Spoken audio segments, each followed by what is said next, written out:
Bonjour, c'est Ludovic, votre analyste belge indépendant. Je vous propose aujourd'hui de faire l'analyse SCP-500 sur format vidéo. Alors reprenons d'abord le SCP-500 sur une durée de 1 an en unité hebdomadaire. Donc on voit bien que le SCP-500 est inscrit actuellement dans une fourchette de Andrews ascendante, qu'il était revenu sur ses plus hauts de l'année vers 1220 points en franchissant la médiane de la fourchette de Andrews à la hausse, mais n'a pu confirmer la semaine suivante. Et depuis cette non-confirmation, le cours redescend doucement vers ce support fort situé à 1663 points.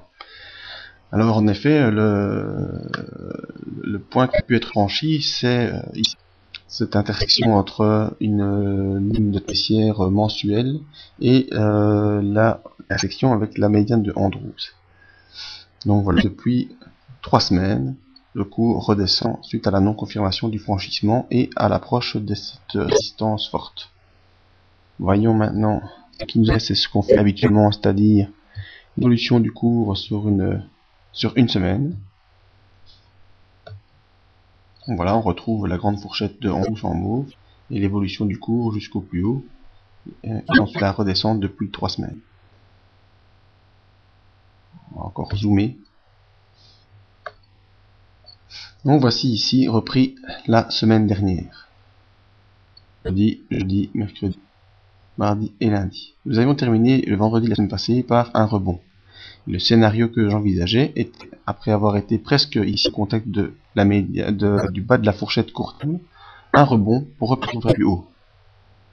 La situation actuelle est que le cours a latéralisé, ne gagnant ou ne perdant quasiment rien. On est passé de 1196 points à la clôture de vendredi, pour clôturer ici à 1190 points à la clôture de vendredi suivant.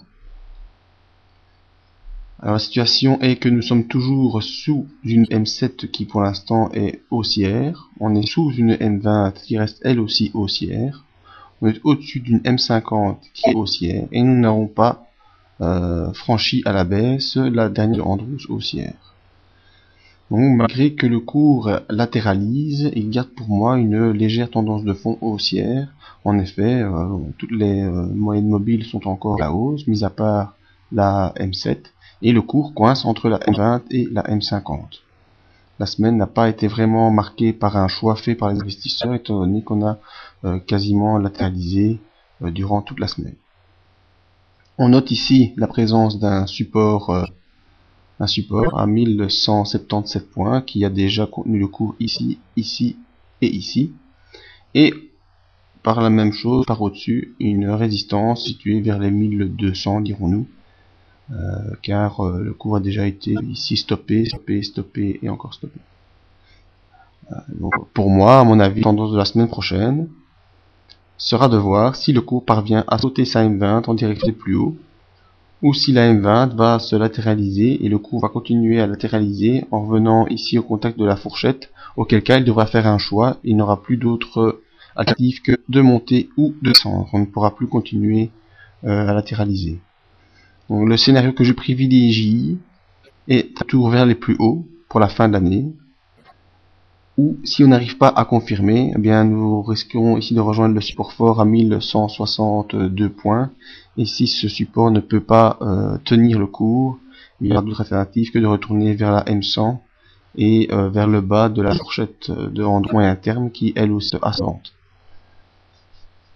Si nous prenons les indicateurs, le LCD est toujours sous son signal et à la baisse. Il est toutefois encore au-dessus de 0, ce qui montre que la tendance baissière moyen terme n'est pas installée. Le RSI, lui, est aux environs des 50, ce qui montre bien l'hésitation des investisseurs à faire entre le haut et le bas. Ici, le stochastique qui montre les impulsions vient de repasser sous son signal, ce qui montre la possibilité d'une nouvelle impulsion baissière. Il reste toutefois ici dans la zone neutre entre 80 et 20. On ne peut pas vraiment tirer de conclusion. On peut voir la faiblesse des investissements faits. En effet, ces deux